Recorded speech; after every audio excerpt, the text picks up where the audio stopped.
আসসালামু আলাইকুম এভরিওয়ান, কেমন আছেন সবাই? আশা করি সবাই ভালো আছেন। সিম্পল কুকিং বাই আশাতে সবাইকে স্বাগত জানাচ্ছি।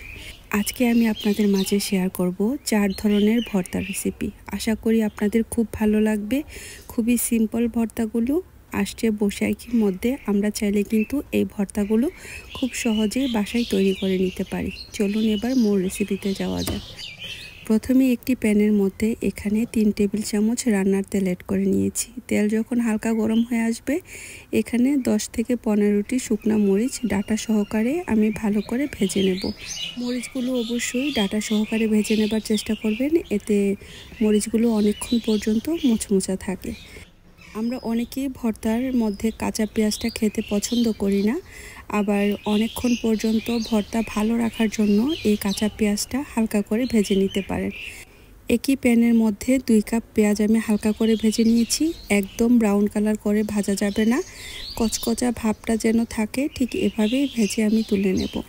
ভর্তার মধ্যে রসুন দিলে কিন্তু ভর্তার স্বাদ দ্বিগুণ বেড়ে যায়, সেজন্য আমি এখানে 8-10টি রসুনের কোয়া ভালো করে লাল লাল করে ভেজে নিয়েছি।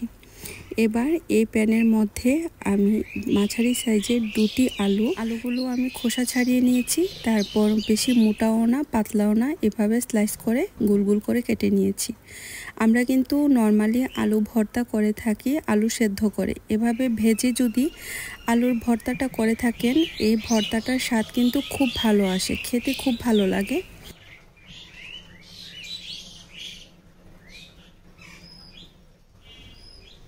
মিষ্টি কুমড়া ভর্তা তৈরি করার জন্য এখানে মিষ্টি কুমড়া মাঝারি সাইজে স্লাইস করে আমি এখানে কিন্তু মিষ্টি কুমড়ার মধ্যে কিন্তু হলুদ আর লবণ মাখিয়ে ভেজে নিয়েছি। আমি কিন্তু আলুর মধ্যেও হলুদ আর লবণ মাখিয়ে তারপর ভেজে নিয়েছি। মিষ্টি কুমড়াগুলো লাল লাল করে ভেজে তুলে নিয়েছি।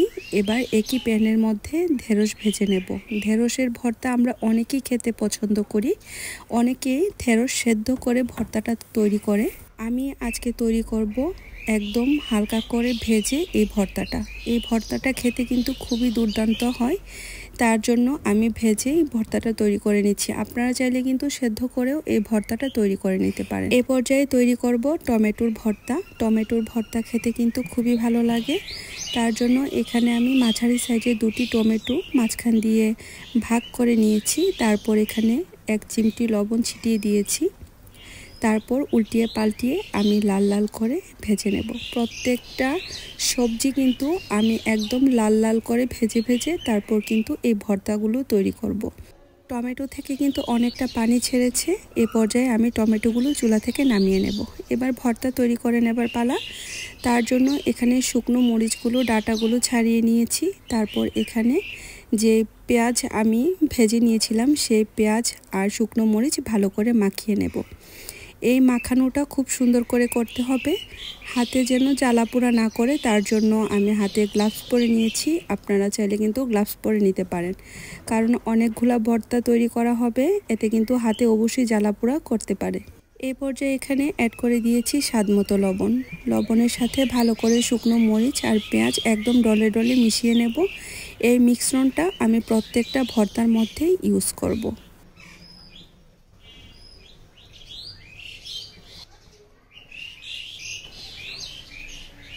আমি কিন্তু সবজিগুলো ভাজার মধ্যেই একদম 100% সেদ্ধ করে নিয়েছি। তার জন্য চুলার আঁচ কিন্তু অল্প রেখে রেখে কিন্তু আস্তে আস্তে সবজিগুলো ভেজে নিতে হবে। ভর্তা কিন্তু আমরা সবাই কম বেশ তৈরি করতে জানি। প্রথমেই তৈরি করে নিচ্ছি আলুর ভর্তা। তার জন্য এখানে যে আমি মরিচ আর পেঁয়াজের মিশ্রণটা তৈরি করেছিলাম সেটা অ্যাড করে নিয়েছি। তারপর 3 কোয়া রসুন আর এখানে পরিমাণ মতো ধনেপাতা কুচি অ্যাড করে ভালো করে মাখিয়ে নেব। তারপর আলু দিয়ে ভালো করে কষলিয়ে কষলিয়ে ভর্তাটা তৈরি করে নেব। ভাজা আলুর ভর্তাটা খেতে এতটাই সুস্বাদু হয়, আপনারা বাসায় যদি এভাবে ট্রাই করে না থাকেন, একবার হলেও ট্রাই করে দেখবেন। আশা করি আপনাদের খুব ভালো লাগবে। সেদ্ধ আলুর চেয়ে এই ভাজা আলুর ভর্তাটা খেতে কিন্তু খুব ভালো লাগে। কথা বলতে বলতে কিন্তু আমার একটা ভর্তা তৈরি হয়ে গিয়েছে। তৈরি হয়ে গেল মজাদার ভাজা আলুর ভর্তা। এবার দ্বিতীয় ভর্তাটা তৈরি করে নিচ্ছি। দ্বিতীয় ভর্তাটা মিষ্টি কুমড়ার ভর্তা তৈরি করব। তার জন্য কিছুটা এখানে পেঁয়াজ আর শুকনো মরিচের যে মিশ্রণটা সেটা অ্যাড করেছি। তারপর এখানে 2 কোয়া রসুন আর ধনেপাতা কুচি দিয়ে ভালো করে মিশিয়ে নেব। আমি কিন্তু লবণ অ্যাড করছি না, কারণ আমি কিন্তু পেঁয়াজ আর শুকনো মরিচের মধ্যে লবণটা অ্যাড করে নিয়েছিলাম, সেজন্য এই পর্যায়ে কিন্তু প্রয়োজন হচ্ছে না লবণের। আপনারা টেস্ট অনুযায়ী অ্যাডজাস্ট করে নেবেন। মিষ্টি কুমড়া কিন্তু স্বাস্থ্যের জন্য খুবই উপকার। এভাবে যদি ভর্তা তৈরি করে খাওয়া যায় এতে কিন্তু খুব ভালো লাগে। অনেকেই আছে মিষ্টি কুমড়া খেতে পছন্দ করে না, এভাবে ভর্তা বানিয়ে যদি একবার খান দেখবেন মিষ্টি কুমড়ার ফ্যান হয়ে যাবেন, এতটা সুস্বাদু হয়। আমার কিন্তু কথা বলতে বলতে আরেকটা ভর্তা তৈরি হয়ে গিয়েছে। এই ভর্তাগুলো একবার যদি আয়োজন করে নেওয়া যায় খুব সহজেই কিন্তু এই ভর্তাগুলো তৈরি করা যায়। এ পর্যায়ে তৈরি করে নেব ঢেঁড়স ভর্তা। তার জন্য এখানে ভাজা কিছুটা পেঁয়াজ নিয়েছি, তারপর এখানে একটি কাঁচামরিচ কুচি করে কেটে নিয়েছি এখানে ধনেপাতা, তারপরে এখানে আমি কিছুটা স্বাদ মতো লবণ অ্যাড করে নিচ্ছি। এবার সবগুলো উপকরণ ভালো করে মাখিয়ে নেব। ভর্তা তৈরি করতে করতে কিন্তু প্রত্যেক দিনের যে একটা বোরিং কথা আপনাদের সাথে শেয়ার করি, সেই কথাটা বলতে ভুলে গিয়েছি।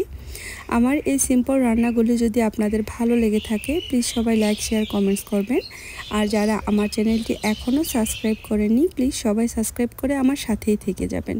সুন্দর সুন্দর কমেন্টস করবেন, আপনাদের সুন্দর কমেন্টস কিন্তু আমার পরবর্তী ভিডিও বানাতে অনেক বেশি উৎসাহিত করে। আমি কিন্তু ঢেঁড়স দিয়ে ভালো করে মাখিয়ে ভর্তাটা তৈরি করে নিয়েছি। এবার তৈরি করে নেব টমেটো ভর্তা। টমেটো ভর্তার জন্য এখানে কিছুটা লাল মরিচ আর পেঁয়াজের যে মিশ্রণটা ছিল সেটা অ্যাড করে নিয়েছি। এখানে অ্যাড করে দিয়েছি ভাজা 2টি রসুন কোয়া আর ধনেপাতা কুচি। সবগুলো উপকরণ ভালো করে হাতে মাখিয়ে নিচ্ছি। এভাবে মাখিয়ে নেবার পর এবার টমেটো দিয়ে ভালো করে মাখিয়ে টমেটো ভর্তাটা তৈরি করে নেব। আসছে বৈশাখীতে আমরা কিন্তু পান্তা ভাতের সাথে এই ভর্তাগুলো খেতে খুবই পছন্দ করি। আপনারা চাইলে বাসায় ট্রাই করতে পারেন। আশা করি খুব ভালো লাগবে এই ভর্তাগুলো যদি এভাবে তৈরি করে নেন। খুবই সিম্পলভাবে দেখানোর চেষ্টা করেছি আপনাদের মাঝে। ভর্তা পছন্দ করে প্রত্যেকটা মানুষ। এভাবে একটু কষ্ট করে যদি ভর্তাগুলো তৈরি করা যায়।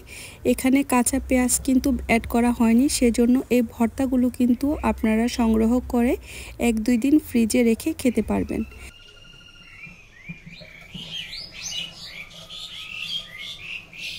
তৈরি হয়ে গেল মজাদার 4 ধরনের ভর্তার রেসিপি। আশা করি আপনাদের ভালো লেগেছে। আজকে এই পর্যন্ত। পরবর্তী নতুন আরেকটু রেসিপির সাথে দেখা হবে ইনশাআল্লাহ। সবাই অনেক বেশি ভালো থাকবেন। আল্লাহ হাফেজ।